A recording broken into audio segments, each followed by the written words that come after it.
ರಾಜ್ಯ ಸರ್ಕಾರವು ಬಿಪಿಎಲ್ ಕಾರ್ಡ್ಗಳ ಅರ್ಹತಾ ಮಾನದಂಡಗಳನ್ನು ಪರಿಷ್ಕರಿಸುವ ಬಗ್ಗೆ ಚಿಂತನೆ ನಡೆಸಿದೆ. ಪ್ರಸ್ತುತ 1.2 ಲಕ್ಷ ರೂಪಾಯಿಗಳ ವಾರ್ಷಿಕ ಆದಾಯ ಮಿತಿಯನ್ನು ಹಣದುಬ್ಬರಕ್ಕೆ ಅನುಗುಣವಾಗಿ ಪರಿಷ್ಕರಿಸುವ ಬಗ್ಗೆ ಆಹಾರ ಮತ್ತು ನಾಗರಿಕ ಸರಬರಾಜು ಸಚಿವ ಕೆಎಚ್ ಮುನಿಯಪ್ಪ ಹೇಳಿಕೆ ನೀಡಿದ್ದು, ರೇಷನ್ ಕಾರ್ಡ್ಗಳ ವಿತರಣೆಗೆ ಕೇಂದ್ರ ಸರ್ಕಾರ ಮಾರ್ಗಸೂಚಿಯನ್ನು ನೀಡುತ್ತದೆ. ಅರ್ಹತಾ ಮಾನದಂಡಗಳನ್ನು ಪರಿಷ್ಕರಿಸುವುದು ಸರ್ಕಾರದ ಪರಿಶೀಲನೆಯಲ್ಲಿದೆ. ಈ ವಿಷಯದಲ್ಲಿ ಅಗತ್ಯವಿರುವ ಕ್ರಮ ಕೈಗೊಳ್ಳುತ್ತೇವೆ ಎಂದಿದ್ದಾರೆ. ಪ್ರಸ್ತುತ 5 ಕೆಜಿ ಅಕ್ಕಿಯ ಜೊತೆಗೆ ಸಾರ್ವಜನಿಕ ವಿತರಣಾ ವ್ಯವಸ್ಥೆಯ ಅಡಿಯಲ್ಲಿ ಬೇಳೆಕಾಳುಗಳು, ಅಡುಗೆ ಎಣ್ಣೆ, ಸಕ್ಕರೆ ಮತ್ತು ಉಪ್ಪನ್ನು ವಿತರಿಸಲು 2 ತಿಂಗಳೊಳಗೆ ಟೆಂಡರ್ ಕರೆಯಲಾಗುವುದು. ಮುಖ್ಯಮಂತ್ರಿಗಳು ಈ ಪ್ರಸ್ತಾವನೆಗೆ ಅನುಮೋದನೆ ನೀಡಿದ್ದಾರೆ. ದುರುಪಯೋಗವನ್ನು ತಡೆಯಲು ಅಕ್ಕಿ ಜೊತೆಗೆ ಬೇಳೆಕಾಳುಗಳು ಮತ್ತು ಅಡುಗೆ ಎಣ್ಣೆಯನ್ನು ವಿತರಿಸಲು ಸರ್ಕಾರ ನಿರ್ಧರಿಸಿದೆ. ಯಾವುದೇ ಬಿಪಿಎಲ್ ಅಥವಾ ಎಪಿಎಲ್ ಕಾರ್ಡ್ಗಳನ್ನು ರದ್ದುಗೊಳಿಸುವುದಿಲ್ಲ.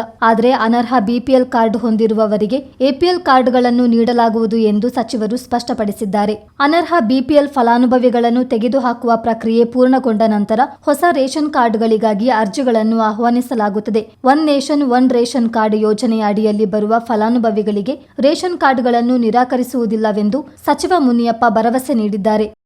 ಕರ್ನಾಟಕದ ಜನಪ್ರಿಯ ಮುಖ್ಯಮಂತ್ರಿಗಳಂತ ಸಿದ್ದರಾಮಯ್ಯನವರು ಮತ್ತು ಡಿ.ಕೆ. ಶಿವಕುಮಾರ್ ಮುಖ್ಯಮಂತ್ರಿಗಳು ಒಂದು ಹೊಸ ಚಿಂತನೆಯನ್ನು ಮಾಡಿದ್ದೇವೆ. ಅದಕ್ಕೆ ನಾವೆಲ್ಲ ಸೇರಿ ಮಹದೇವಪ್ಪನವರು ಈ ಅಕ್ಕಿ 10 ಕೆಜಿ ಕೊಡ್ತಾ ಇದ್ದೀವಿ. ಅದಕ್ಕೆ ಬದಲಾಗಿ 5 ಕೆಜಿ ಅಕ್ಕಿಗೆ ಬದಲು ನಾವು ಬೇಳೆ, ಎಣ್ಣೆ ಮತ್ತು ಸಕ್ಕರೆ, ಉಪ್ಪನ್ನು ಕೊಡಬೇಕಂತ ಒಂದು ನಿರ್ಣಯವನ್ನು ಮಾಡಿದ್ದೀವಿ. ಇದೆಲ್ಲ ಪ್ರೋಸೆಸ್ ಆಗ್ತಾಯಿದೆ. ಸುಮಾರು 1 ತಿಂಗಳಾದ ಮೇಲೆ ಅದನ್ನು ಜಾರಿಗೆ ತಂದರೆ ಸಾಮಾನ್ಯ ಜನರಿಗೆ, ಬಡ ಕುಟುಂಬಗಳಿಗೆ ಪೌಷ್ಟಿಕ ಆಹಾರವನ್ನು ಕೊಡಬೇಕಂತ ಚಿಂತನೆಯನ್ನು ಮಾಡಿ ಮಾನ್ಯ ಮುಖ್ಯಮಂತ್ರಿಗಳು ಇಂಥ ದಿಟ್ಟ ತೀರ್ಮಾನ ತೆಗೆದುಕೊಂಡಿದ್ದಾರೆ. ಆದ್ದರಿಂದ ಆ ಮಕ್ಕಳಿಗೆ, ಆ ಕುಟುಂಬಕ್ಕೆ ಸೇರಲಿ ನಾವು ಕೊಟ್ಟಂಥದ್ದು ಅಂತ ಏರ್ಪಾಡು ಮಾಡಿದರೆ ಅದನ್ನು ಆದಷ್ಟು ಬೇಗ ಜಾರಿ ಮಾಡಿ. ಈಗಾಗಲೇ ಜಾರಿಯಲ್ಲಿರುವಂಥ ಅಕ್ಕಿಯನ್ನು ಸಮರ್ಪಕವಾಗಿ ಕೊಡ್ತಾ ಇದ್ದೀವಿ. ಮುಂದಿನ ತಿಂಗಳು ಅಷ್ಟೊತ್ತಿಗೆ ನಾವು ಇದನ್ನು ಜಾರಿ ಮಾಡಲಿಕ್ಕೆ ಏರ್ಪಾಡು ಮಾಡ್ತೀವಿ.